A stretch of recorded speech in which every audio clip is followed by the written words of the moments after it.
vous avez, je dirais, le tonnerre des canons de Navarone qui a empli votre cuisine.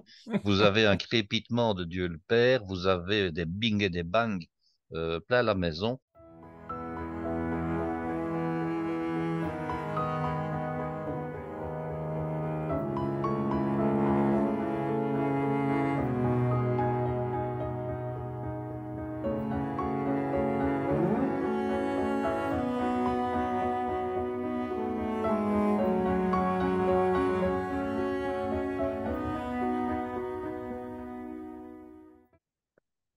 Chers amis, nous vous souhaitons le bonsoir avec Guy. Bonsoir Guy. Bonsoir Claude. Nous sommes très heureux de vous retrouver.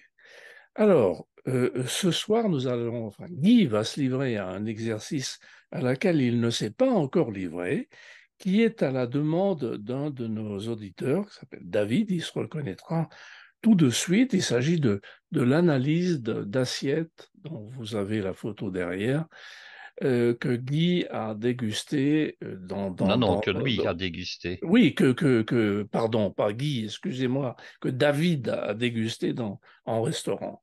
Auparavant, Guy a une rectification à faire par rapport à l'épisode de la semaine dernière. Guy, Eh c'est à... bien, la semaine dernière, nous avons parlé de plein de choses au niveau des actualités. Nous avons parlé, entre autres choses, du concours du meilleur cuisinier de Belgique, qui est le concours Prosper Montagnier. J'avais repris le bilan des différents candidats depuis la création, ainsi que le produit qui leur était imposé, parce que je rappelle un peu le contexte de ce concours. Les candidats doivent élaborer toute une série de plats dans le cadre d'un menu, et il y a un produit qui leur est imposé. Et puis, je ne sais plus pour quel candidat, mais ça n'a pas beaucoup d'importance finalement. Il y avait le porc ménapien. Alors, le porc ménapien, on pouvait se poser la question, mais qu'est-ce que c'est que cette histoire-là? Effectivement. Alors, j'avais donné une information, et au moment où j'ai donné l'information, je me suis dit, il y a un truc qui me dérange et qui cloche. Je savais que je disais une bêtise, et j'étais incapable de retomber sur mes pattes à ce moment-là, parce que j'étais entraîné par je dirais, par les explications. Donc, en fait, les Ménapiens, c'est effectivement une tribu de la Belgique ancienne, à l'époque donc de la Gaule, quand la Gaule était une entité divisée en plusieurs parties. Alors, je rappelle comme ça, je ne ferai pas de bêtises, hein, les différentes parties qui composaient la Gaule avant la conquête des Romains, et puis après les Romains, enfin après la conquête également de toute façon. Vous aviez au centre une très grande partie qui était la Gaule celtique, qui est la Gaule traditionnelle, je dirais que les Français évoquent quand ils parlent de la Gaule, donc en tant que nation ayant constitué la base, disons, antérieure à la France. Alors vous aviez l'Aquitaine qui se trouvait, disons, en gros dans la région de Bordeaux. Vous aviez la Narbonnaise qui se trouvait en gros le long de la Méditerranée et qui était déjà, je dirais, occupée par les Romains depuis plusieurs décennies. Alors, vous aviez, si on fait encore une différence, l'Armorique, mais l'Armorique faisait partie de la Gaule celtique, mais enfin, l'Armorique, c'est la Bretagne actuelle, et c'était finalement un peu la Gaule d'Astérix, elle était en Armorique, Astérix. Et puis, vous aviez une partie extrêmement importante au nord, dont les frontières étaient, je dirais, différentes selon les cartes qu'on consulte. Mais enfin, si on prend les plus grandes extensions possibles, vous aviez la Gaule belgique, qui occupait donc toute la partie nord-nord-est de la Gaule, et en fait qui occupait, je dirais, tout le terrain situé entre la mer du Nord, la Seine, la Marne, toute la Oui, vallée du Rhin, hein, au nord, donc vers les oui, c'était Pays-Bas, et énorme. vers l'Allemagne, ce qui est énorme, et qui Oui. descendait, d'après certaines cartes de l'époque d'Auguste, donc le premier empereur vrai de l'Empire romain, qui descendait et qui englobait même l'Helvétie. Hein, Hmm. donc la Gaule belgique, à ce moment-là, était considérée comme une très très grosse entité avec toute une série de peuplades, au point que bon, les Belges ont même fondé toute une série de localités en Grande-Bretagne, hein. Il y avait des tribus gauloises belges qui étaient installées dans les îles britanniques sur le sud de l'Angleterre actuelle. Donc, dans cette grande et très vaste subdivision de la Gaule, dans cette très grande région, vous aviez toute une série de peuples que nous apprenons quand nous sommes à l'école primaire au cours d'histoire, en tout cas en Belgique, Nos ancêtres, les Gaulois. nos ancêtres les Gaulois, mais on apprend surtout les peuples qui occupaient la Belgique actuelle, qui évidemment est bien plus réduite que la Belgique de cette époque-là. Mhm. Euh, et alors j'avais parlé des Ménapiens, j'avais dit que j'étais allé à Bavay, dans le nord de la France, qui était une capitale d'une tribu gauloise, mais ce n'est pas la capitale des Ménapiens, c'est la capitale des Nerviens, qui est une tribu qui se trouvait un peu plus à l'est de celle des Ménapiens. Ce qui n'enlève absolument rien aux explications, c'est qu'effectivement, les Gaulois, et surtout donc les Ménapiens, élevaient déjà des porcs à l'époque qui étaient reconnus et qui leur servaient à fabriquer toute une série de charcuteries, des jambons entre autres, du jambon salé. Et alors ils avaient, je dirais, recours pour cela au sel. Et alors le sel leur provenait normalement de la mer du Nord. Vous allez me dire, oui, mais la mer du Nord n'est pas une mer qui est connu pour ses marais salants, mais enfin, apparemment, vous aviez les Morins, qui étaient une autre tribu, qui occupait en gros la région du Pas-de-Calais, hein, Dunkerque, Arras, Mhm. etc. Mhm.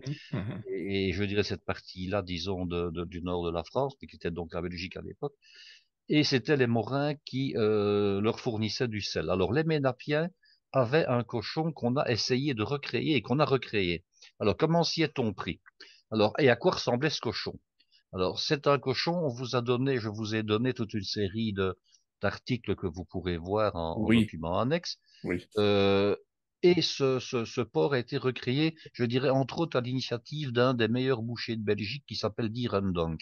Alors, Dierendonck, c'est un jeune boucher, mais qui fait partie d'une dynastie de bouchers qui avaient au départ leur boucherie du côté de Furnes, donc dans la partie, je dirais, ouest de la Belgique, tout près de la côte, là où se trouvaient d'ailleurs les Ménapiens, hein. Mhm. Et Mhm. alors, il a pour habitude de vendre des viandes qui sont plutôt des viandes de type maturé. Et il commercialise essentiellement des viandes de leur élevage, entre autres d'une bête qu'on appelle une vache de race flamande, hein, qu'on Mhm. trouve également dans le nord de la France. C'est une petite vache plutôt de couleur rouge, on va dire, hein, Mhm. et qui donne une viande savoureuse et qui donne également, c'est une race mixte qui est à la fois laitière et viandeuse. Mais Mhm. il a également, disons, avec d'autres personnes, recréé ce fameux porc ménapien, qui est en fait un cochon primitif, qui est un cochon qu'on va qualifier non pas de sauvage, mais je dirais d'animal un peu hybride. Alors, comment s'y sont-ils pris? C'est un peu comme pour le rock, hein. Je crois que vous connaissez peut-être ça. Oui. Le rock a disparu au XVIe siècle, mais on l'a cependant recréé. C'est un Hollandais qui a fait ça, qui a recréé le rock. Bon, avec un résultat, bon, qui donne une idée de ce que le rock est, mais qui n'est pas vraiment le rock. Et bien, pour le port ménapien, on a fait la même chose. Alors, comment s'y est-on pris au départ? On a croisé des porcs traditionnels, je dirais, actuels avec du sanglier. Parce Mhm. qu'on sait que c'est le sanglier qui est l'ancêtre des porcs domestiques, même si leur génome n'est pas exactement le même et si le nombre de chromosomes n'est pas le même, mais les deux espèces sont encore fécondables entre elles. Hein, on Mhm. peut avoir un papa sanglier, une maman truie, et inversement. On peut encore croiser et ça marche encore. Bon. Alors, ce qu'on obtient, ce sont des sanglochons. Alors, il y avait une ferme du côté de l'entrée des Ardennes où on faisait du sanglochon. Alors, apparemment, maintenant, ça a été interdit parce qu'on ne peut plus croiser des animaux sauvages avec des Mhm. animaux domestiques. Toujours Oui. est-il qu'on a au départ donc fait des petits sanglochons.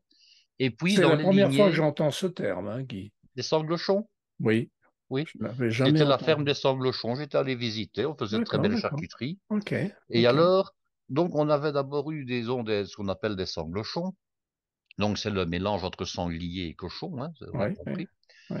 Et alors, dans chacune de ces lignées, on a sélectionné les individus qui portaient les caractéristiques les plus proches de ce qu'on pensait être le cochon primitif.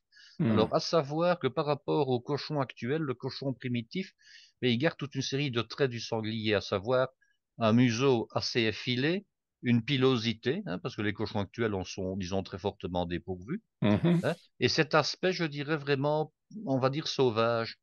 Alors, cette viande a des caractéristiques qui sont situées à peu près à mi-chemin entre la viande de porc que nous connaissons et la viande du sanglier. Et alors, Mhm. apparemment, d'après ce que j'en ai lu et d'après ces articles que vous avez à disposition vous informeront, Oui. il y a à peu près 1 millier de ces cochons qui maintenant ont été établis et là, je dirais que la race a été fixée.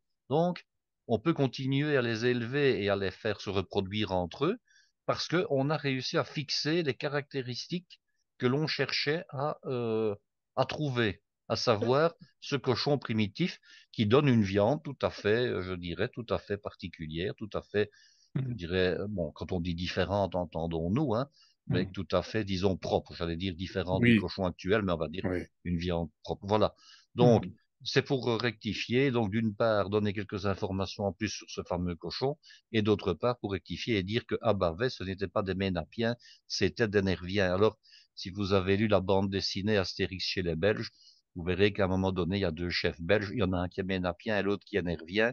Et on s'en sert, enfin, les deux auteurs, Goscinny et Uderzo, s'en servaient pour expliquer les querelles linguistiques en disant que entre les Ménapiens et les Nerviens, ben, ils ne s'entendaient pas trop. Alors, les Nerviens symbolisent plutôt, je dirais, les habitants du centre du pays, à savoir les Bruxellois et certains Wallons, et les Ménapiens sont censés être les Flamands. Hein. Alors, il se fait qu'à l'époque de la Belgique gauloise, il y avait deux types de tribus.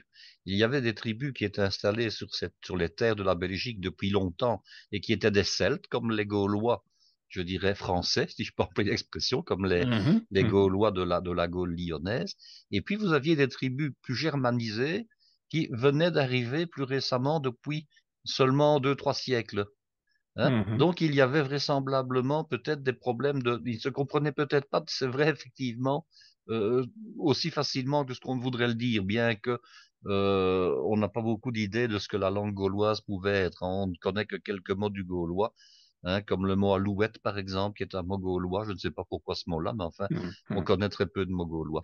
Voilà, Et- ceci étant rectifié, nous pourrons passer à autre chose. oui, juste avant, Guy, je voulais te poser la question. Les Ah, Nerviens, oui, j'oubliais, oui. Mais je te pose la question, puis je dois encore rajouter un petit détail. d'accord. Vas-y. Les Nerviens avaient-ils une tradition culinaire particulière ou pas? Alors, quand je suis allé à Bavay, j'ai un petit peu pris des renseignements, parce qu'il existait des livres de cuisine gauloise dans le musée, là, en question. Mhm.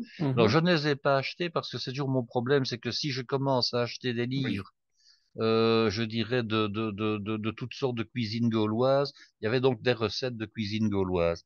Bon, je pense qu'à part les produits qu'on connaît par l'intermédiaire des Romains, on n'a pas de véritable recette. On a des recettes romaines, hein, ça existe. Hein, ouais, j'ai d'ailleurs des livres de cuisine romaine, mais des recettes de cuisine gauloise, je pense qu'on n'en a pas qui puissent être jugées comme authentiques. Alors oui, ouais, vraisemblablement qu'il y avait sans doute, je ouais, dirais, de la cuisine, mais ouais. bon, on n'a pas vraiment, à mon avis, ce sont des extrapolations qu'on fait, D'accord. et je pense que les Nerviens devaient se nourrir exactement comme le faisaient les autres tribus. Hmm. Et oh, bon, ce qu'on sait, par exemple, c'est que contrairement à ce que Goscinny et Uderzo racontent, il y a les produits de la chasse étaient relativement peu abondants. Le sanglier, par exemple, est vraiment anecdotique. Il ne représente, on a fait ça, hein. On Mhm. a déterminé grâce, je dirais, aux fouilles archéologiques, les menus. Ça oui, on peut dire, tiens, ils consommaient tel produit et tel type de viande. Ça oui, on le Mhm. sait. Par Mhm. exemple, dont je disais, le sanglier est très peu présent. Il ne représente que quelques pourcents. De Mhm. même que le gibier, que nous qualifions, nous, de gros gibier, hein, je dirais la venaison, les cerfs, les biches, Oui, etc. oui, C'était oui, relativement peu présent également. Pourquoi? Parce qu'il y avait déjà beaucoup d'élevage. oui, Alors on trouve beaucoup de porcs, on trouve déjà un peu de volailles, mais on ne trouve pas donc de gibier en quantité comme on pourrait le supposer en imaginant le Gaulois qui le matin va aller chercher de la pitance, prend son arc, ses flèches oui, dans son carquois et va à la chasse au sanglier. Non, ça oui, n'existe pas. C'est vraiment, disons, déjà beaucoup de l'élevage.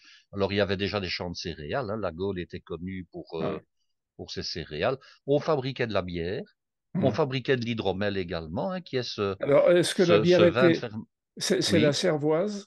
c'est la cervoise, D'accord. hein, à ne pas confondre avec l'hydromel qui, lui, Oui, ah ben non, c'est un est miel. un mélange de miel et d'eau Oui, fermentée. oui. Donc la cervoise existait déjà. Et alors, il y avait le vin. Et alors, j'ai entendu une émission, il y a un jour ou deux, qui parlait du vin dans l'Antiquité. Alors, c'est aussi quelque chose... Bon, j'ai déjà fait des conférences sur l'histoire de la vigne et du vin.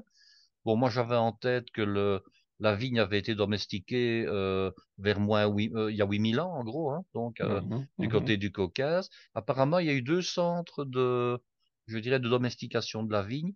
à savoir le Caucase et également le nord de l'Iran. Et alors, Mhm, ça ne remonte pas à 8000 ans, mais ça remonte à 11 000 ans. On a beaucoup plus reculé dans le temps, ce qui veut dire qu'on donne finalement 3000 ans de plus à la domestication de la vigne, hein. On remonte mhm, beaucoup plus loin. mhm, Attention, domestication de la vigne ne veut pas toujours dire pour autant production de vin. mhm, Domestiquer la vigne, ça pouvait très bien se faire pour des raisons alimentaires, pour manger le raisin. Vous voyez, mhm, donc, mhm. pour Ouais, pouvoir prouver qu'il y avait du vin, il faut qu'on retrouve des restes de poterie, des tessons de poterie, ouais, où il y a des traces, je dirais, de tartre, hein, qui ouais, signifie qu'on ouais. a fait fermenter le jus. Mais ce n'est pas non plus parce qu'il y a du tartre que c'est automatiquement du vin. Ça peut Mhm. être d'autres fruits qu'on a fait fermenter. Voilà, tout Enfin, simplement. d'accord, d'accord, ok. Donc voilà. Ah, Alors oui, je continue avec mon histoire du cochon là. oui. J'ai mis dans les documents que vous avez un tableau ancien qui date du XVIe siècle et qui est de Pierre Bruegel l'Ancien, tableau qu'on peut encore voir en original, mais il existe beaucoup de copies, hein, mais dont on peut voir l'original au Musée royal des Beaux-Arts et d'Histoire de Bruxelles, et qui s'appelle le dénombrement de Bethléem, hein. Ça représente une scène de neige typique, je dirais, des hivers rudes de l'époque de la Renaissance dans nos régions. Alors, le dénombrement de Bethléem, bon, c'est cet épisode de la Bible où l'empereur romain demande à tous les citoyens de l'Empire, y compris donc aux Juifs en Israël, d'aller se présenter à un poste de recensement.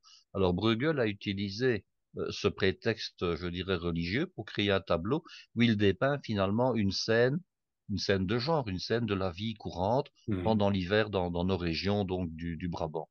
Alors, D'accord. on a à gauche du tableau, donc qui est une neige, hein, donc c'est un tableau enneigé en hiver.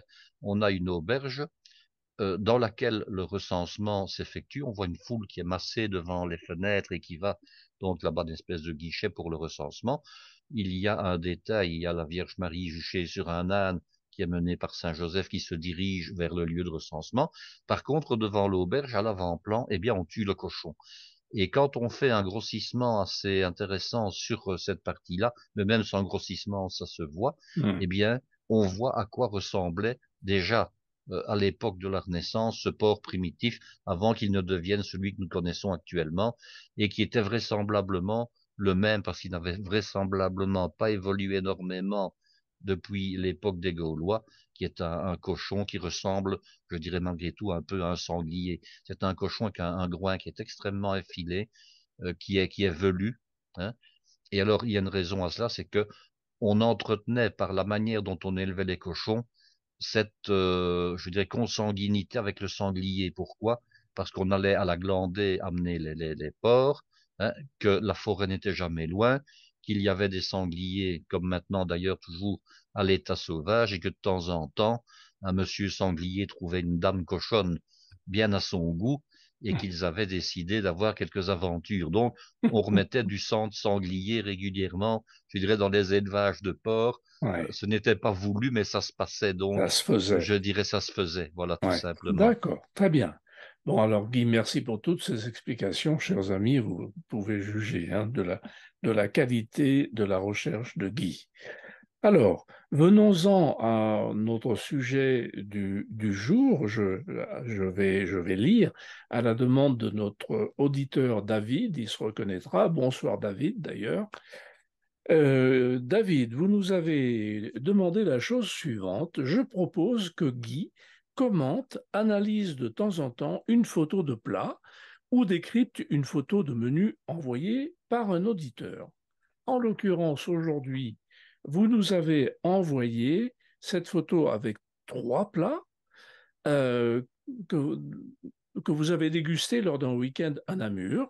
Alors, un des plats, c'est pain de viande à la namuroise.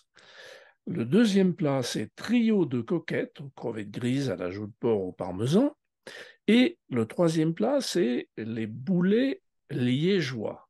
Alors, Les boulets liégeois. voilà, vous posez plusieurs questions que Guy va développer, évidemment. Alors, mais nous allons commencer par le premier plat, qui est un plat qui a été pris en tant que plat principal, mais qui normalement est un plat d'entrée.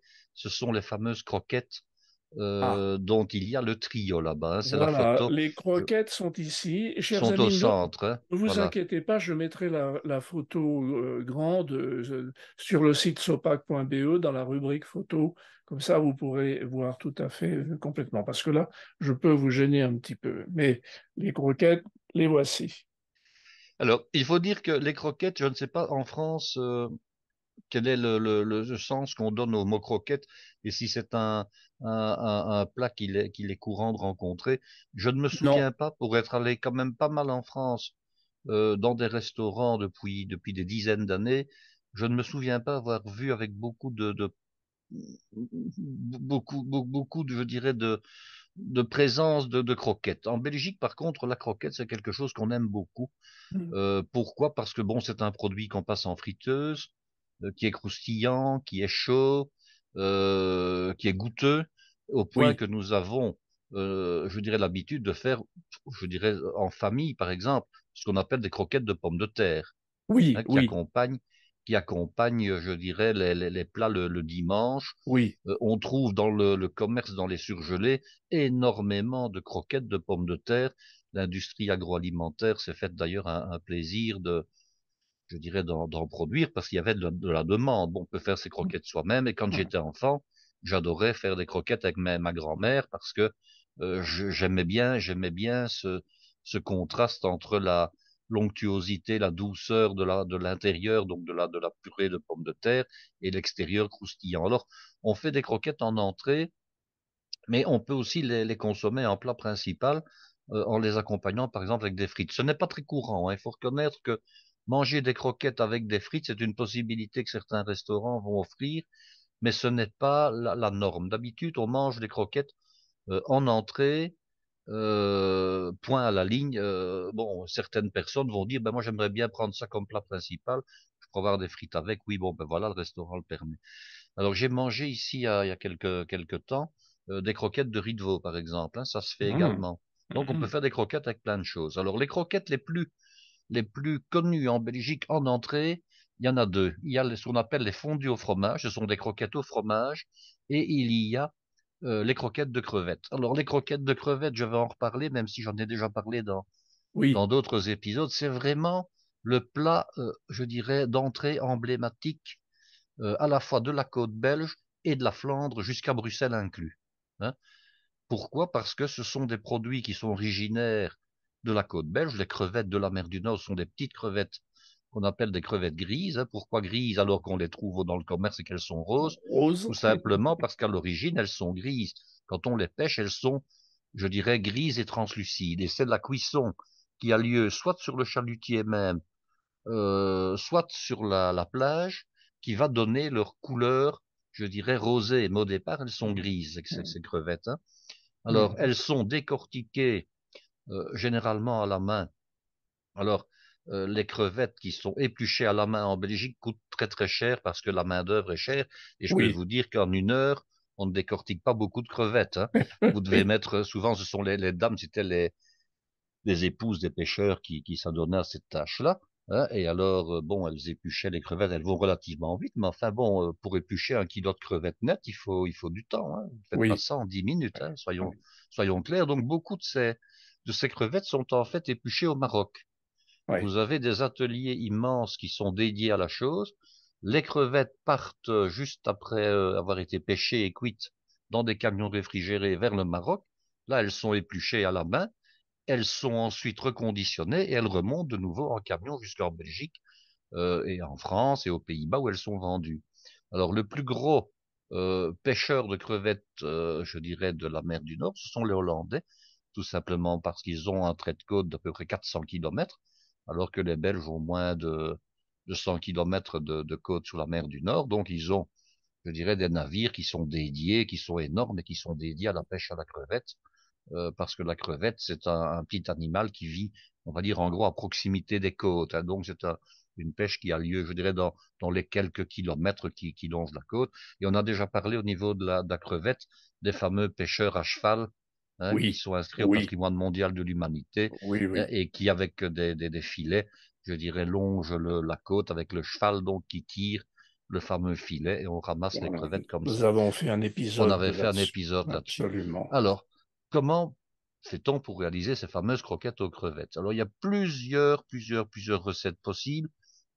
Il y a la recette ménagère, mais je dis bien ménagère, qui consiste tout simplement à faire une sauce mornay. Je rappelle ce que c'est qu'une sauce mornay, c'est une sauce béchamel qu'on va enrichir avec de la crème, des jaunes d'œufs, hein, et éventuellement du fromage. Et dans cette sauce mornay, on ajoute des crevettes et puis on va laisser figer cette sauce mornay épaisse au réfrigérateur.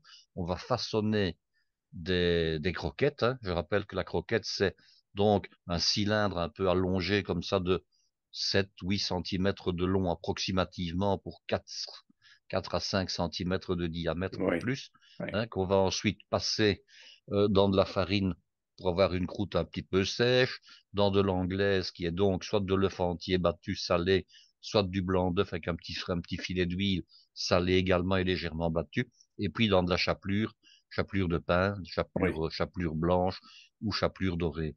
Alors ça, c'est pour la recette ménagère. Le professionnel ne fait pas comme ça. Lui, il va d'abord réaliser un bouillon, un fond, avec des épluchures de crevettes. Donc, il Mhm, réalise un fond, mhm. hein, en prenant donc de l'eau, éventuellement un peu de vin blanc, un peu de céleri, un peu d'oignon. On peut mettre un peu de carotte dans ce cas-ci. On réalise un fond. Et quand on a fait cuire ces épluchures de crevettes pendant 20-25 minutes, on filtre et on fait un velouté épais qu'on va donc ensuite agrémenter de crème, éventuellement de jaune d'œuf, et dans lequel on met les fameuses crevettes. Alors, c'est là qu'il y a plusieurs écoles qui interviennent. Vous avez les partisans de l'appareil aux crevettes qui est bisqué et ceux qui sont pour l'appareil non bisqué. Alors la différence, c'est tout simplement qu'on a mis un peu de concentré de tomate et de cognac dans l'un et que l'on ne l'a pas fait dans l'autre. Oui. Vous avez donc je dirais, des croquettes de crevettes d'écoles différentes. Et puis, Mhm. pour ne pas simplifier les choses, vous avez ceux qui sont partisans de mettre un peu de fromage râpé dans l'appareil et ceux qui disent non, non, non, non, c'est une hérésie, on n'en met pas. Donc, ça vous fait déjà 4 variantes possibles si vous comptez bien. Bisqué, non bisqué, fromagé, non fromagé. Voilà. Alors, la véritable recette, la recette, je dirais, la plus, pas dire la plus primitive, mais la plus logique, c'est non bisqué et c'est non fromagé. Mais voilà, il y a plusieurs cas d'espèce. Alors, de nouveau, l'industrie agroalimentaire a véritablement sauté sur l'occasion et vous avez dans les commerces des croquettes en grande surface, je parle, hein, et chez les Bien sûr, bien poissonniers, sûr, bien des sûr. croquettes de crevettes qui sont tout à fait maison, tout à fait artisanales, qui coûtent généralement très cher. Et puis, vous avez des croquettes, je dirais, industrielles. Alors, sur la photo de l'emballage et du paquet, vous avez une croquette qui déborde de crevettes. Et puis, quand vous, Oui, vous il y en a l'avez moins. frite et que vous la consommez, vous avez 3-4 crevettes qui sortent, je dirais, en tout et pour tout par croquette, hein, bon, et on est toujours un peu déçu. Donc Ouais. voilà un petit peu, je dirais, l'histoire de la croquette aux crevettes. Ça s'accompagne toujours d'un petit quartier de citron. D'ailleurs, sur l'assiette qui est là, vous avez un quartier de citron Oui, on le voit. et de persil frit parce que vous avez un petit bouquet de persil frit qui se trouve là-bas sur les crevettes. Alors, petite Mhm. précaution, je ne sais pas si vous avez déjà fait du persil frit, Claude. Non, jamais. Ça se fait avec du persil frisé obligatoirement, hein. Oui, Du persil frisé qu'on a bien entendu équeuté. On enlève les grosses tiges, on ne garde que les bouquets, on le lave, on les sort, mais alors là, plus qu'à fond, parce que oui. quand on met le persil dans la graisse, autant vous dire que vous avez intérêt à avoir des lunettes et avoir, je dirais, pris vos précautions et être prêt à retirer le panier immédiatement. Vous avez, je dirais, le tonnerre des canons de Navarone qui a empli votre cuisine.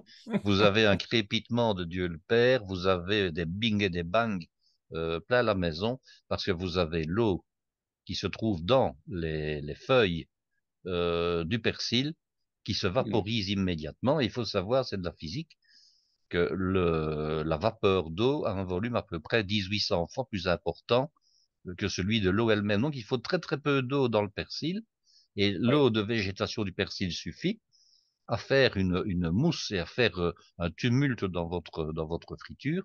Ne faites pas ça en pleine friture, hein. Faites ça Oui. avec un panier parce que le panier vous permet, je dirais, de le soulever directement s'il y a le moindre problème et que Mhm. votre friture que se met à déborder sur le poêle, hein.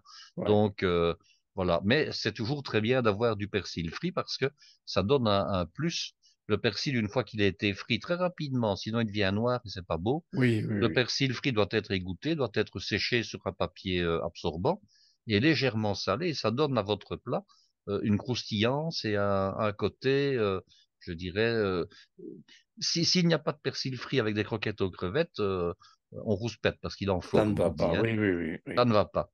Ouais. Alors, les croquettes aux crevettes sont souvent accompagnées de fondue au fromage ou de croquettes au fromage. Alors, Mhm. c'est de nouveau un plat qui est particulièrement en vogue en Belgique. On réalise donc ce qu'on appelle une sauce mornay épaisse. Hein, donc, une sauce mornay, c'est au départ du lait lié avec du roux. Hein, le roux, c'est ce mélange de beurre et de farine, Mhm. Mhm. disons, qui permet d'épaissir des sauces. Mais là, on fait vraiment une sauce mornay extrêmement épaisse, c'est-à-dire liée avec au moins 150, voire 200 grammes de roux au litre. Hein. Donc, Ah c'est oui, vraiment, vraiment très, très épais. bah oui, pour On faire ajoute une ce qu'on sauce. appelle une bonification jaune de crème. Ouais. Donc, on ajoute 2 décilitres de crème avec 6 à 8 jaunes d'œufs par litre et on fait rebouillir. Normalement, on ne fait jamais rebouillir une liaison ou une bonification jaune de crème. Dans ce cas-ci, on est obligé de faire bouillir. Pourquoi? Pour justement cuire le tout ensemble, pour ne pas Mhm. que l'appareil soit trop liquide. Mhm. Et alors, on ajoute du fromage râpé, et quand on ajoute du fromage râpé, on met toujours, je dirais à peu près 2 tiers, un tiers, 2 tiers d'un fromage de type Emmental, comté, gruyère, et à peu près un tiers de parmesan. Le Mhm. parmesan va donner ce goût, je dirais, de puissance, ce goût de Oui. fromage beaucoup plus marqué, hein. Mhm. Mhm. Alors, on ajoute le fromage, on mélange, on coule cet appareil dans une plaque, je dirais une plaque qui part au réfrigérateur, et on place cet appareil pendant toute une nuit, pendant au moins 12 heures, au réfrigérateur pour qu'il durcisse et qu'on puisse ensuite après tailler donc soit des crevettes, des croquettes, soit des fondus. Alors la différence entre les croquettes et les fondus, c'est que les croquettes sont de forme cylindrique, tandis que les fondus sont plutôt comme des petites savonnettes en fait, hein. Oui, oui, Donc d'accord. des petits parallélélogrammes, soit de Mhm. forme carrée, soit de forme rectangulaire, qui sont Mhm. ensuite panés. Alors on avait D'accord. eu recours à mes services. Il y a une usine dans le nord de la France qui s'était ouverte et qui voulait préparer des produits comment dirais-je, à l'intention du public belge. Et alors ils avaient un problème, c'est que la machine qui détaillait les croquettes au fromage et qui les panait ensuite avait un problème d'enrobage, c'est-à-dire que les angles, les arêtes, euh, je dirais, présentaient des petits trous, hein, Mhm. par Mhm. rapport à la panure. Et quand vous mettiez le produit en friture, ben, Ça ça s'échappait. s'ouvrait, Ah ça oui, s'échappait, ça va pas, quoi. Le ouais. terme technique dans le métier, dans le jargon culinaire, c'est que, je dirais, la croquette chie dans la friteuse. C'est ce que Oui, c'est comme ça qu'on dit, en c'est fait. très imagé, C'est c'est très très imagé, mais ouais. bon, voilà, c'est le terme technique, hein. Ouais, oui. Et alors, bon, ce n'est pas facile à résoudre parce que quand on les fait à la main, on vérifie ce genre de choses. Et quand on Mhm. voit que le coin, que l'angle n'est pas bien enrobé, qu'est-ce qu'on fait? Ben, euh, on y pallie et on l'enrobe, hein, on le retrempe dans la farine si c'est nécessaire, dans l'anglaise, dans la chapelure, et on n'a pas le problème de fuite. Mais quand c'est une machine qui le fait, Mhm. bon, la machine, elle ne le sait pas. Donc, il faut à ce moment-là qu'il y ait des ouvriers ou des ouvrières qui surveillent la chaîne de fabrication et qui vérifient si chacune des croquettes au fromage, c'est le même pour la croquette aux crevettes, attention, hein, Mhm. est Mhm. bien enrobée, parce que s'il y a un trou à un moment donné, quand le client va mettre la croquette, je dirais, en friteuse, s'il y a un trou, elle va s'ouvrir, elle va se vider, il n'y a plus que la coquille qui reste, et le reste est parti dans la friteuse. Mhm. Donc Mhm. ce sont vraiment, disons, frères et sœurs, croquettes aux crevettes et croquettes, je dirais, au fromage, ce sont vraiment des choses qui sont servies très souvent ensemble, D'accord. parce que on a du mal à aimer plus l'un que l'autre. Donc, quand on va au restaurant, vous avez toujours la croquette, le duo de croquettes aux crevettes qui se vend dans un restaurant, disons, très moyenne gamme, 18 euros souvent, hein, c'est le prix D'accord. actuel pour les 2 pièces. Vous avez l'autre au fromage qui coûte moins cher, qui se vend 16 euros. Et puis, vous avez le duo mix qui va se vendre, lui, tout simplement 17 euros. Ah oui. Voilà, entre les deux. Et il y a moyen comme ça d'avoir les deux ensemble. Et quand vous avez un restaurant où les deux ne sont pas proposés, si vous avez un voisin de table qui lui est intéressé, vous dites, ben voilà, nous allons prendre lui croquette au fromage, moi croquette aux crevettes, mais nous en prendrons une de chaque sur notre assiette Hein, vous pouvez le faire au niveau du dressage, oui, oui, pas de problème. Hein, et alors on a je dirais l'assiette qui arrive comme ça. Et quand D'accord. on veut, c'est le cas d'un restaurant qui s'appelle les Armes de Bruxelles, qui se trouve dans ce qu'on appelle l'îlot sacré à Bruxelles. Je pense que nous y sommes passés. Hein, Possible. oui, oui, nous y Hum. sommes passés. Euh, eh bien, dans ce restaurant-là, il y a ce qu'on appelle la salade Veulemeester. Ils servent donc une croquette au fromage, une croquette aux crevettes, plus encore toute une grosse pincée, mais vraiment là, une très très grosse pincée de crevettes grises sur l'assiette, parce que c'est très agréable, c'est de manger des crevettes en plus en même temps, si je peux dire. Hein, Mhm, donc mhm, ça mhm. se fait comme ça, avec un petit peu de crudité, c'est très bien. Et alors l'originalité ici, c'est que vous avez une croquette supplémentaire, parce que c'est un trio, avec de l'ajout. C'est bien ça que ou c'est de Euh, l'ajout ou de la queue de bœuf, je ne sais plus dans l'intitulé. l'ajout de porc. L'ajout de porc, voilà. L'ajout de Voilà. porc. Alors l'ajout de porc, c'est un produit qu'on trouve de temps en temps, enfin qu'on trouve, disons, de temps en temps en grande surface, et qui n'a malheureusement, je dirais, pas le succès qu'il mérite. C'est un produit qui est très très bon, très tendre, très Ah très oui. raffiné, et qui sert à réaliser toute une série de viandes, de recettes de viande braisée Hum, agréables. J'en achète de temps en temps. Euh, et c'est un produit qu'on ne trouve pas tout le temps. Pourquoi? Il faut attendre que je dirais, la grande surface fasse une promotion particulière à un moment donné. Tiens, du style, ben, on va mettre la joue de porc à l'honneur et hum, la promouvoir. Alors, elles se vendent généralement sous vide par quatre, et par quatre, ça correspond à la quantité qu'il faut pour deux personnes hum. quand on veut Ouais, traiter de la joue. Il ouais. en faut deux par couvert. Ça se présente sous forme d'une espèce de médaillon ovale, comme ça, hein, de médaillon oblong, d'à peu près 6-7 centimètres de longueur sur 4-5, je dirais, de largeur et 3 d'épaisseur. Et c'est une viande que l'on traite généralement en viande braisée avec une sauce à la bière, un peu comme des carbonades d'ailleurs, hein, Mhm, et absolument. qu'on pourrait décliner avec une sauce tomatée, avec des olives, du poivron, un peu Ouais. comme de l'ossobuco, qu'on pourrait traiter également avec une sauce de type sauce curry, par exemple, avec de l'ananas ou bien de la banane. C'est vraiment une viande qui permet toute une série d'accommodements. Et entre autres, ici, on l'a traitée en croquette. Donc, après l'avoir vraisemblablement fait braiser, elle a été effilochée. Et puis, avec le jus de braisage qu'on a également lié, on a réalisé donc un appareil, je dirais, de consistance épaisse dans laquelle on a mis la viande effilochée, assaisonnée et qu'on a traité de la même manière que la croquette aux crevettes, à savoir la laisser reposer pendant une nuit au réfrigérateur et puis comment dirais-je moi, la façonner en forme de croquette et puis la paner et on a comme ça une croquette. On pourrait même faire ça avec, par exemple, ce qu'on appelle de la queue de bœuf, Oui, la queue de bœuf. absolument. Absolument. Ça se ferait exactement de la même manière, Guy, avec du riz de veau aussi, etc. David a une question double à propos du fromage dans ses crevettes. David demande pourquoi pas au herbe ou au Alors, marre-dessous. au maretsu, Marre-dessous. oui. Alors, j'ai mangé, et nous avons mangé, si vous vous en rappelez, nous avons mangé à Liège une croquette aux herves Absolument. en Je me entrée. rappelle très bien. Alors, pourquoi pas? Ben oui, ça se fait. Donc, il n'y a pas de pourquoi pas. Oui, ça se fait par ailleurs.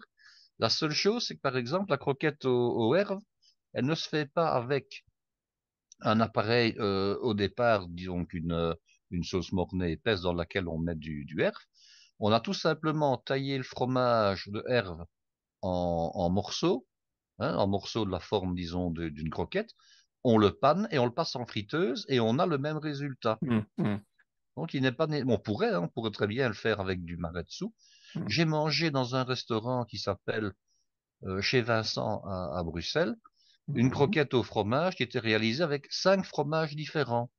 Oh, Il y avait entre autres du Herve, mais il y avait également d'autres fromages belges, comme le fromage de l'abbaye de Val-Dieu.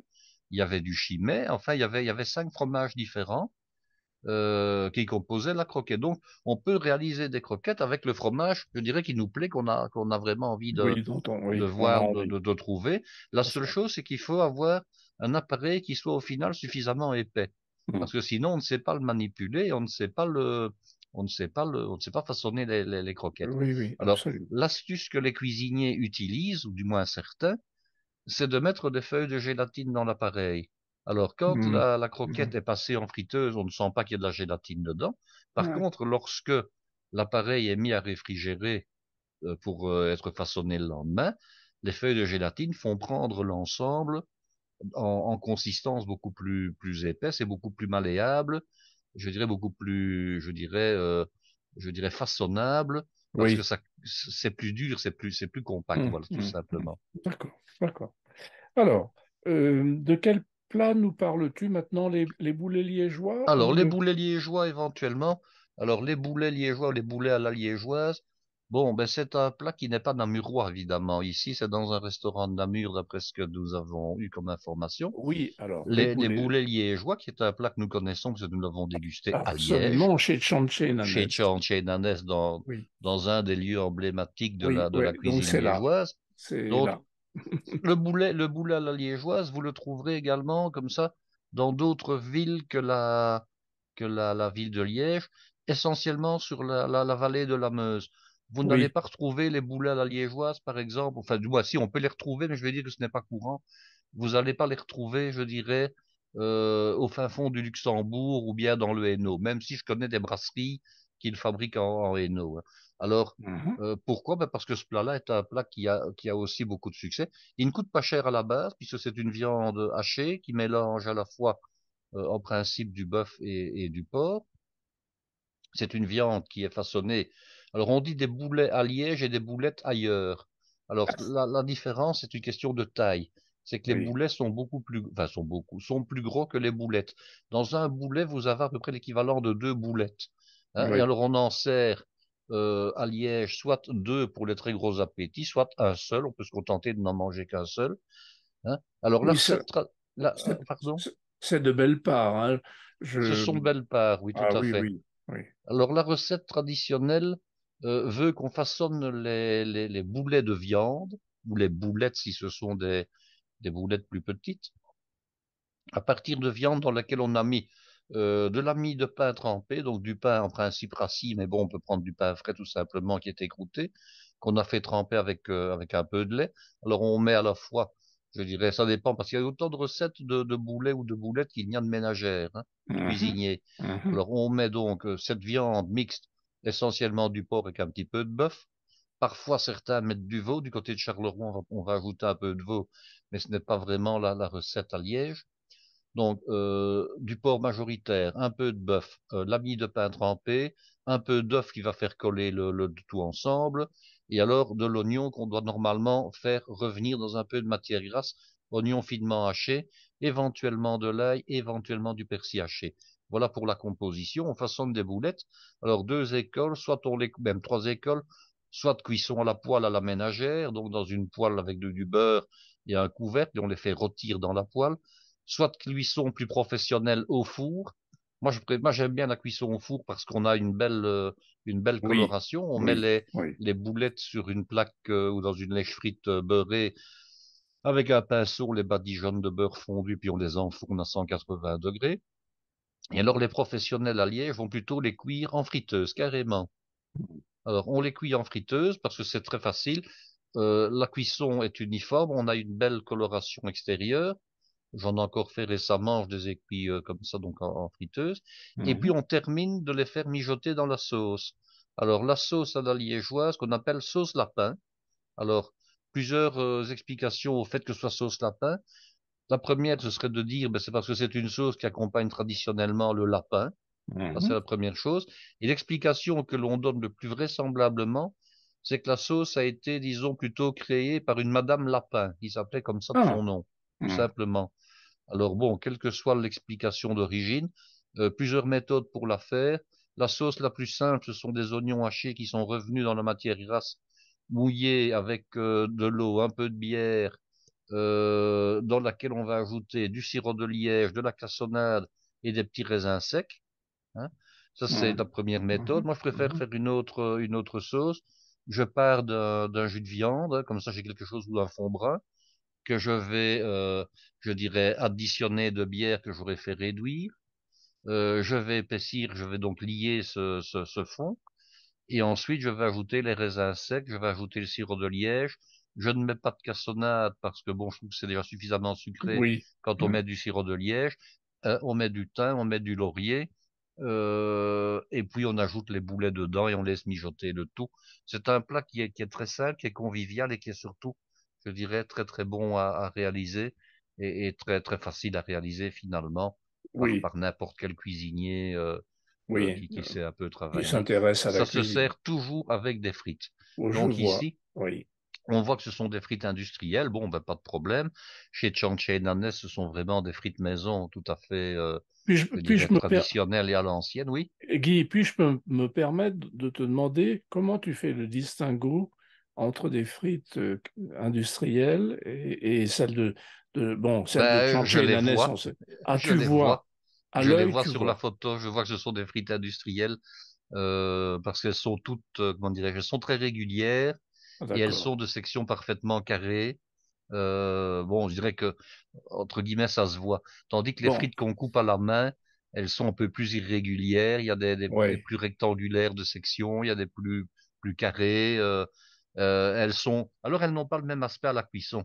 La frite industrielle, si vous regardez la photo, elles ont toutes exactement la même coloration. Il n'y en a pas une Oui, qui est c'est plus juste. foncée que l'autre. C'est Tandis que quand juste. on fait des frites maison, selon la taille de la frite, vous avez des plus rousses, des plus claires, Oui, oui. certaines qui colorent sur les arêtes. Bon, tandis qu'ici, c'est vraiment étudié par je dirais par l'agroalimentaire de manière à avoir un résultat qui est vraiment uniforme. Oui, oui. Donc ça se voit comme ça en fait. Quand Bon, on a un peu dis-moi, Guy, l'habitude, peut-être on le voit. notre ami David va être un petit peu déçu parce que peut-être, David, vous nous direz, n'est-ce pas, aviez-vous la sensation de manger des frites Ah industrielles ou mais est-ce que... moi je ne suis pas du tout contre les frites industrielles, hein. Oui, oui, oui, oui, oui, oui, oui, Je mais trouve qu'il y peut-être, a de très très bons produits. oui, mais peut-être on a dit à Certains David, c'est produits fait sont maison, parfois très quoi. très bons. Mais Oui, fait maison, tous les plats sont peut-être faits maison, ça je n'en doute oui, pas un seul instant, parce que oui, c'est vraiment l'air d'être de la cuisine tout à fait artisanale. tout à fait, Mais oui, oui, souvent les frites sont souvent dans beaucoup d'établissements sont souvent des frites industrielles. Or ici, à moins de me tromper fortement, bon, je dis à moins de oui, me tromper fortement, pour moi ce sont des frites industrielles, mais bon, oui. voilà, c'est mon point de vue, hein. On me Bon, demande de on commenter, je peut, commente, mais oui, oui, on peut recommander à David d'aller manger les boules maintenant, liégeoises chez Cianchez Nanès. ce qu'il y a aussi quelquefois, c'est que dans la manière de découper les frites, on peut très bien avoir des frites maison, mais qui sont découpées à la machine. Oui, Et à ce moment-là, on a des frites qui sont extrêmement régulières, comme les frites industrielles d'ailleurs, hein. oui, oui, Ça peut oui. aussi être une explication, Oui, hein. ça peut être ça Donc, aussi, oui.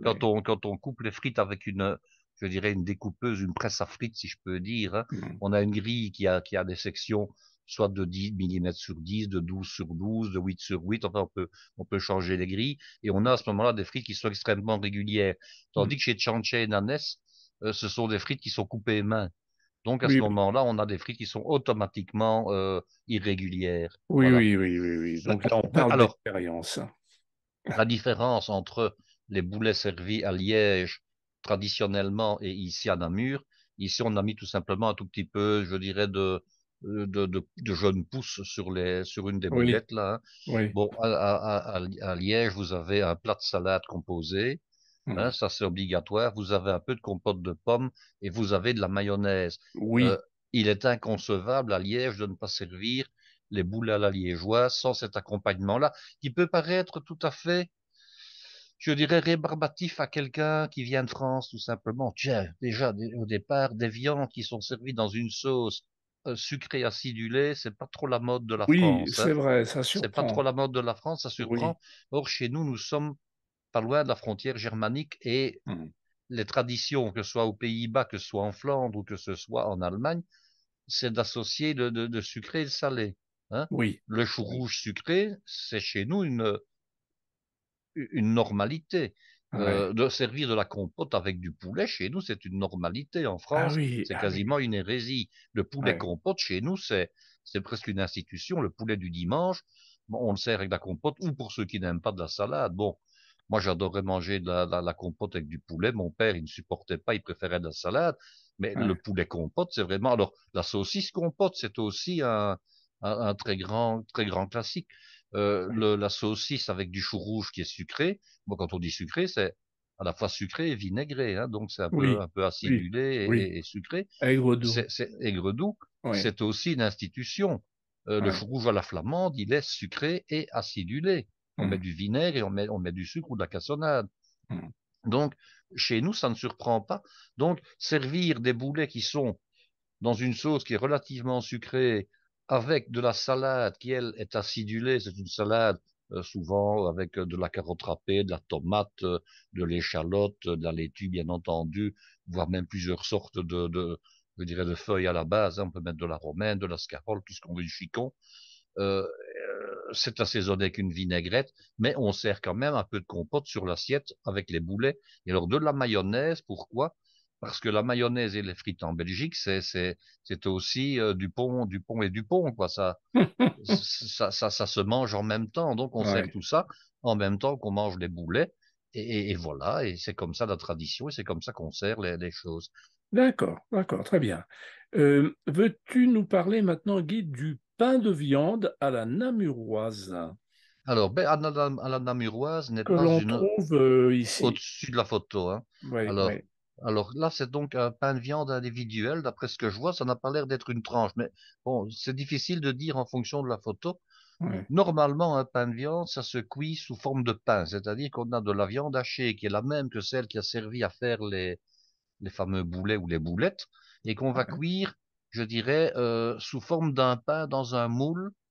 Donc on a façonné, si on veut, on a refaçonné une espèce de rôti mais fait de viande hachée Mhm, mhm, qu'on va cuire donc en entier au four. Ensuite, on coupe des tranches et puis on réalise une sauce, soit à partir du déglaçage ou du jus que le pain de viande a exudé à la cuisson, mhm, soit une sauce tout à fait à part. Et ici, je vais parler un peu de la sauce après.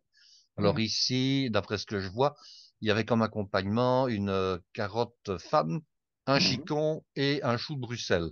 Oui, Plus de nouveau des frites. oui, oui, oui, Alors, oui. bon, le pain de viande est accompagné d'une sauce à la houppe. Alors, la houppe, qu'est-ce que Voilà. c'est? C'est tout simplement une bière de Namur. Ah, Il y a une microbrasserie à Namur.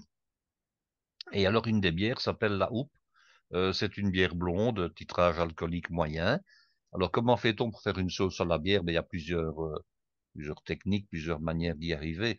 En règle générale, on a besoin de deux choses. On a besoin de la bière en question, quelle qu'elle soit, et on a besoin d'un fond ou bien d'un jus de veau, hein. C'est une sauce de base je dirais que tous les cuisiniers savent soit préparer, soit préparent à partir je dirais maintenant de plus en plus, ça c'est quasiment le cas pour 98 ou 99% des cas, à partir de poudre industrielle, mhm, donc dans des bases que l'on trouve chez des grands fournisseurs que sont Knorr, Nestlé, voire mhm, d'autres. mhm, mhm. Alors donc, on fait d'abord réduire la bière. Alors, petite remarque pour ceux qui seraient tentés de faire une sauce à la bière, le trop est l'ennemi du bien dans les sauces à la bière. Et Oui. ça, c'est quelque chose qu'on néglige souvent parce qu'on se dit, ah, je vais faire de la sauce pour 4 personnes, je prends une bouteille de bière de 25 ou 33 centilitres. C'est beaucoup, beaucoup, beaucoup trop. Ah, J'ai déjà fait des essais pour intéressant. dire, oui, c'est intéressant de le savoir. Il y a dans la bière une substance, un produit que tout le monde connaît de nom, qui est le houblon. Mhm, Et le houblon sert à donner ce goût, cette amertume à la bière. Bon, au départ, il y avait, pour préparer la bière, avant que l'on y mette du houblon, un mélange d'épices qu'on appelait la gruite. Alors la gruite, vous savez ce que c'est sans le savoir? Tout simplement parce que quand nous sommes allés à Bruges, nous avons visité le Palais Grutuse. mhm, Alors, le Palais Grutus, qui est maintenant un musée, appartenait à une famille qui était spécialisée dans le commerce de la gruite, d'où le nom Gruthuse, la maison de la gruite. Et mhm. ce mélange d'herbes et d'épices servait à donner du goût à la bière et à participer aussi à sa conservation. Et lorsqu'on a découvert que le houblon pouvait y arriver, on a remplacé ce mélange d'épices par le houblon. Et c'est le houblon qui donne l'amertume à la bière. Alors, le problème, c'est que le houblon, lorsqu'on va faire réduire la bière pour faire la sauce, il va décupler sa puissance. Oui, Donc, quand on prend une bouteille pour 4, par exemple, et qu'on part sur une bière qui est déjà un petit peu houblonnée, on a un résultat qui est d'une amertume extraordinaire à la fin. oui, oui. Donc, une bière de 25 centilitres va être très largement suffisante pour faire une sauce pour 8 voire 12 personnes. Ça, je tiens quand même à le dire. Ce n'est pas comme dans le cas du vin, où on peut quasiment ne prendre que du vin. Par exemple, si on fait une recette du style un coq au vin, on va mouiller quasiment l'essentiel du coq avec du vin, hein, le vin de la Mhm, marinade. mhm, mhm. On fait réduire, on a quelque chose qui est toujours correct. Dans le cas de la bière, si on en met trop, on a vraiment un problème. Donc il faut faire réduire la bière au moins de moitié d'une part, mais il ne faut pas en mettre trop. Donc ça veut dire que si par exemple on fait de la sauce pour 4 personnes, eh bien il faut mettre l'équivalent d'un décilitre et demi au grand maximum, et non pas toute la bouteille. Un Ouais, décilitre est ouais, suffisant. ouais. Donc, on va faire réduire la bière. Alors, si on veut bonifier un peu la recette, qu'on veut faire les choses de manière un tout petit peu plus complète, qu'est-ce qu'on peut faire? Eh bien, on va faire réduire la bière, par exemple, avec une échalote et avec un ou deux champignons. On Mhm, va ajouter un peu de thym, on va ajouter un petit fragment de feuille de laurier. On va faire réduire. Ensuite, on va ajouter la base de sauce qui est le jus de volier qu'on a réalisé à part. On va faire dépouiller le tout ensemble et puis on va passer au chinois. Et là, on va avoir quelque chose qui est beaucoup plus riche en goût, beaucoup plus professionnel. Je ne sais mhm, pas ici comment le restaurant a fait. Alors, soit qu'on met simplement, je dirais, de la bière réduite avec du fond, ça c'est une première option. mhm, Mais mhm. si on fait comme je viens d'expliquer, on a quelque chose de beaucoup plus, je dirais, gastronomique. Voilà, tout Ouais, simplement. ouais, ouais. Hein, en mettant des aromates, en mettant D'accord. de l'échalote et du champignon qu'on fait tout simplement réduire. Alors on peut personnaliser, hein, on peut très bien ajouter là-dedans, que sais-je, moi si on veut hein, faire une sauce maison, on peut très bien ajouter également du jus d'orange, on peut ajouter des zestes Oui, d'orange, on peut ajouter du poivre vert, on peut ajouter des baies roses en garniture. Ce n'est pas le cas ici, hein, mais on peut mettre toute une série de choses. Alors il y a donc un chicon et une carotte et un petit malheureux chou de Bruxelles là-bas. Je suis un peu déçu, mais bon, voilà, on dirait, non pas de la présentation, mais disons des légumes en fait. mhm. On a pris tout simplement 3 légumes qui ont l'air d'avoir été, je dirais bêtement, Oui, bouillis effectivement, et oui, et c'est qu'on a ça. placés l'un sur l'autre. Oui, ça, Bon, très évidemment, appétissant. les photos rendent très très Oui, mal, je dirais, oui, la réalité. oui. Hein. Je vais vous dire comment je réalise. Je réalise, par exemple, mes carottes, disons, sous cette forme-là.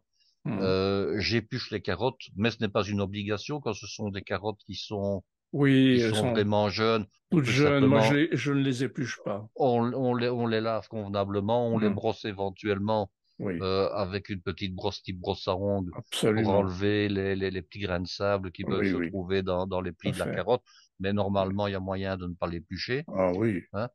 c'est Alors, plus joli. je réunis les carottes dans un sautoir ou dans une poêle, je mets une noix de beurre et je Mhm. fais des carottes glacées en fait. Donc, Mhm. je mets une noix de beurre, je mouille à hauteur avec de l'eau, un peu de sel et puis une cuillère à café de miel ou un morceau de sucre. Hein. Mhm. Mhm. Et alors, quand on amène à ébullition et puis on laisse réduire et l'eau va s'évaporer. Mhm. Donc, et au moment où l'eau est évaporée, le légume est cuit. Et ensuite, on fait rouler les carottes dans ce mélange résiduel de beurre et de sucre ou de beurre et de miel, et on va les glacer. Donc, elles vont avoir un bel aspect. Et on n'est pas Absolument. obligé de mettre beaucoup de sucre, hein. On peut très Mhm. bien n'en mettre Mhm. que très peu, mais Ouais. on va avoir cet aspect brillant et parfois légèrement caramélisé, mais pas Oui, obligatoirement. et très Donc, appétissant. c'est très appétissant et ça donne Oui. vraiment un plus. Et alors, quant au chicon, donc ce qu'on appelle l'endive de Bruxelles en France, j'en ai encore fait ici un jour ou deux. Moi, je travaille de la manière suivante. Je prends généralement d'assez gros chicons que je coupe en deux. Bon, je les lave évidemment, je les coupe Mhm. en deux. Et alors, je les cuis dans un premier temps dans un mélange d'eau et de fond de volaille. Fond de volaille, tout simplement, je dirais bouillon cube. Hein. Mhm. Je ne, Tu je- enlèves la partie dure du milieu, le cœur? Alors, je n'enlève pas la partie dure du milieu D'accord. pour une raison toute simple, c'est que c'est elle qui va permettre de tenir les feuilles, tout simplement. Ah oui, Et que ça, oui, si je évidemment. l'enlevais, comme je coupe le chicot en deux dans l'épaisseur, Mhm. donc pas dans la hauteur, hein, je le coupe dans toute sa Mhm. longueur, si Mhm. je ne gardais pas je dirais le trognon du chicon, ben, Mhm. les feuilles se défraient, donc je suis obligé Non. de le garder. Oui, oui. Et alors, donc, je cuis d'abord, donc, je les poche dans ce fond de volaille dans lequel je mets un tout petit peu d'ail, hein, parce que bon, j'aime bien les chicons légèrement aillés. Mhm. Et alors, ensuite, avec la fourchette, je les reprends justement, par la partie dure de la base, je les égoutte et je les fais revenir ensuite dans du beurre, dans une poêle. dans Mhm, une poêle incollable, de manière à les colorer légèrement et les caraméliser. Alors mhm, anciennement, je mettais une toute petite pincée, un peu comme quand on sale de cassonade brune pour faciliter la coloration. Maintenant, je ne le fais plus parce que bon, j'aime autant les avoir sans être, disons, entre guillemets, resucrés. mhm, Et j'ai des chicons qui sont à ce moment-là bien brillants, qui sont légèrement caramélisés et qui sont aussi plus appétissants. Maintenant, je suis d'accord, ça demande du temps, ça demande un travail évidemment, supplémentaire. bien On est sûr, entièrement d'accord, hein. bien sûr. On est entièrement d'accord. Mhm, très bien, Voilà, ok, bon. Maintenant, ce sont des avis par rapport à des assiettes que je vois. absolument. Ça ne veut pas dire que je critique dans le sens où je dis que ce n'est pas bon ce qui a été Ah non, servi, non, hein. non, non, non, C'est une pas du tout critique ça. positive aussi, hein. Je dis comment je le ferai, tout Tout à fait, simplement, tout à fait. personnellement, mais Oui, ça n'engage que moi, visiblement, tout il y a une simplement. petite sauce à côté qui ressemble à une sauce soja, non? Si c'est la même sauce qui est servie avec le pain, Alors, il y a un petit pot là-bas, effectivement, avec une sauce. Alors, bon, ce n'est sans doute pas de la sauce soja, hein. non? C'est peut-être de la sauce, je dirais, identique à celle qui accompagne la viande, On peut hein. penser.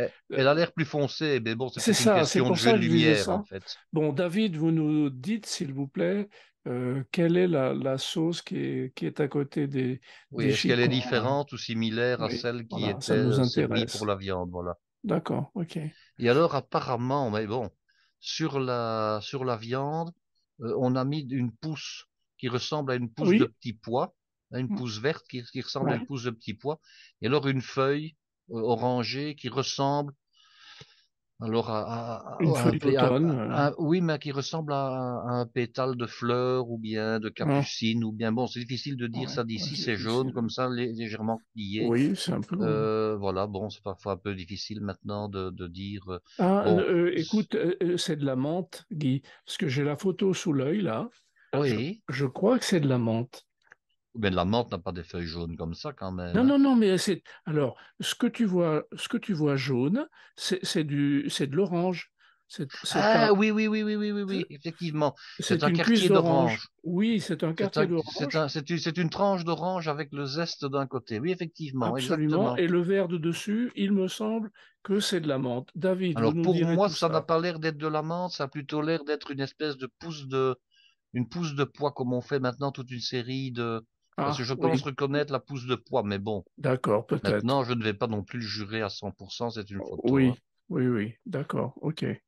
C'est parce que je Bon, vois que ce restaurant-là utilise pas mal de ce qu'on appelle des jeunes pousses.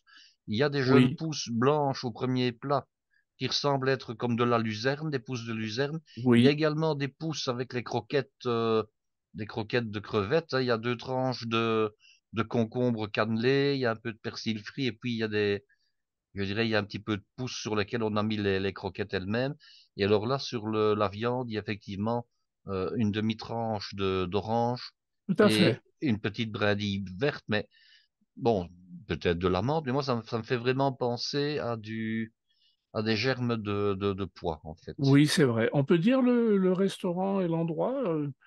Oh, Euh, je trouve que ce n'est pas enfin, bon, d'accord, on on dit peut le rien. dire. Disons, moi, je ne l'aurais pas dit parce que bon, Non, mais je ne dis pas.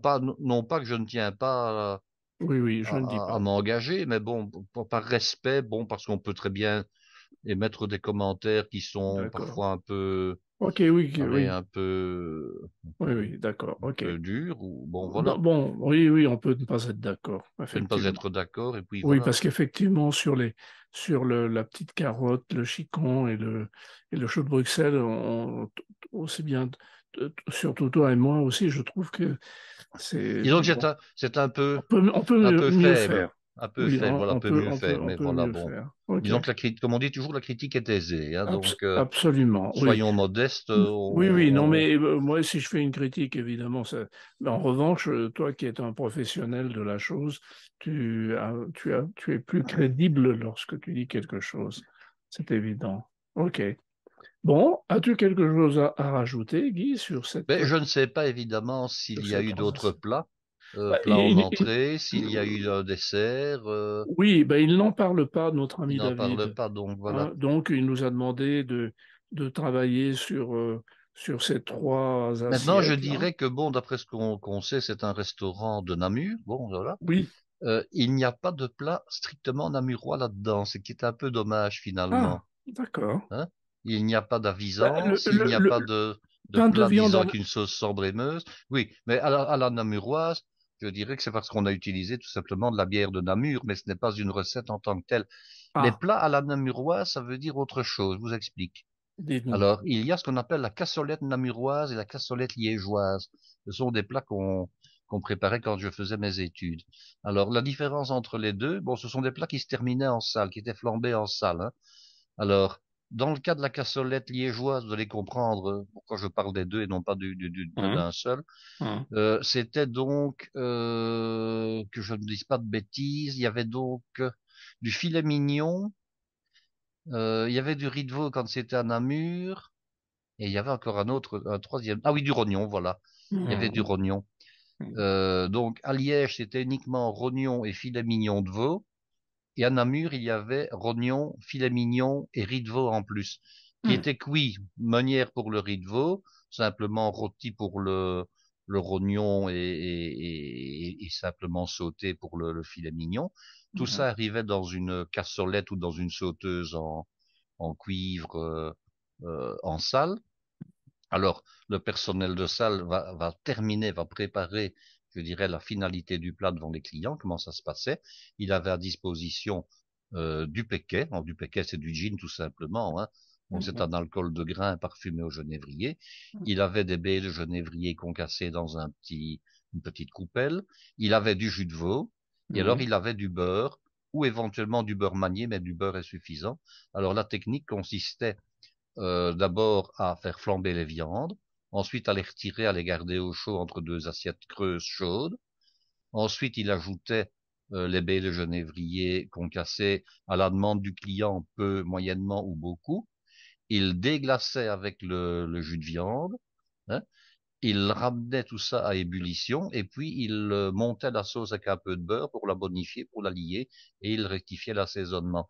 Alors donc je disais, dans le cas de Namur, la cassolette namuroise comprenait les trois viandes et dans le cas de la cassolette liégeoise, elle n'en comprenait que deux. Ça, ce hum, sont des plats, je dirais, entre guillemets, à la namuroise. Donc c'est ça, hum, une sauce namuroise, c'était celle-là. Alors hum, vous avez la sauce cendre et meuse dont j'ai déjà parlé, hein, hum. qui a été créé par un professeur de l'école dans laquelle j'ai fait mes études, Oui. qui accompagne normalement du poulet, qui est une sauce crémée avec du vin blanc, de l'échalote, de la tomate, de l'estragon et du cerfeuil, hein. Ça, c'est une sauce sambre et meuse. Hum, Et puis, vous hum. avez les avisances qui sont ces fameux chaussons en pâte feuilletée Oui, avec de on la en a chair parlé à aussi. saucisse Oui. qui sont servis traditionnellement avec une sauce tomatée, une sauce tomate, en fait. Voilà. Mhm. D'accord, Ça, ce ok. sont les plats, disons, typiques de Namur. Très bien. Cher David, j'espère que toutes ces explications vous ont plu. On vous a posé quelques questions parce qu'on aimerait bien savoir et on espère que vous êtes satisfait de cette analyse faite par Guy. Et chers amis, si vous avez vous aussi des assiettes dont vous voulez que Guy en parle, eh bien surtout, n'hésitez pas, envoyez-nous les photos. Vous avez l'adresse mail sur le site sopac.be, Et ce sera avec plaisir et qu'à ce sera avec l'occasion nous plaisir, commenterons hein, les tout à assiettes. fait. Alors moi L'adresse je voudrais mail, reparler d'un dernier point, ah, Claude, aussi avant qu'on ne se pardon, quitte. Guy, je t'en prie. Ben c'est le concours, hein. Nous avons Oui, alors, le concours, ben, ça fait déjà deux une semaines au semaine, moins, non, une semaine. une semaine, oui, une semaine, et je n'ai pas eu de retour encore. Non, nous attendons les réponses, à savoir Nous quel est attendons les donc réponses. Je, cet objet, à quoi il peut servir et tout à comment on fait. peut s'en servir, voilà. Tout ce que je peux dire, c'est que je vois que le nombre de lectures euh, sur cet épisode a augmenté par rapport aux autres épisodes. Mais je n'ai pas, nous n'avons pas encore, chers amis, de vos réponses. Donc, Maintenant, peut-être que les auditeurs ont peur de s'entretenir avec nous aussi, hein, parce qu'on avait dit que celui ou celle oui, qui donnerait la meilleure réponse, mais ce n'est pas une obligation. On peut très bien donner une réponse en disant, nonobstant la bonne réponse que je donne peut-être, Ben, je ne tiens pas à avoir un entretien avec Oui, vous, c'est bien possible sûr. aussi. Mais bon, chers On amis, vous n'oblige voyez pas, comment, évidemment, hein. oui, vous voyez comment nous sommes. Non, non, on ne mange Nous, personne. nous ne mordons pas, nous ne Nous ne mordons pas. mordons Nous sommes pas, nous très, avons très suffisamment de sympathiques. choses dans nos assiettes pour satisfaire nos besoins de manger et de goûter. Non, non, très sérieusement, chers amis, hein, on est comme vous, Il ne hein, faut pas avoir peur. Il ne il ne faut faut pas pas avoir avoir peur. peur. Bon, eh bien, Guy, à une prochaine fois À bientôt. pour de nouvelles aventures. Et chers amis, à très bientôt. David, merci encore pour nous avoir envoyé ces photos d'assiettes. Et à une prochaine fois. Merci. Au revoir.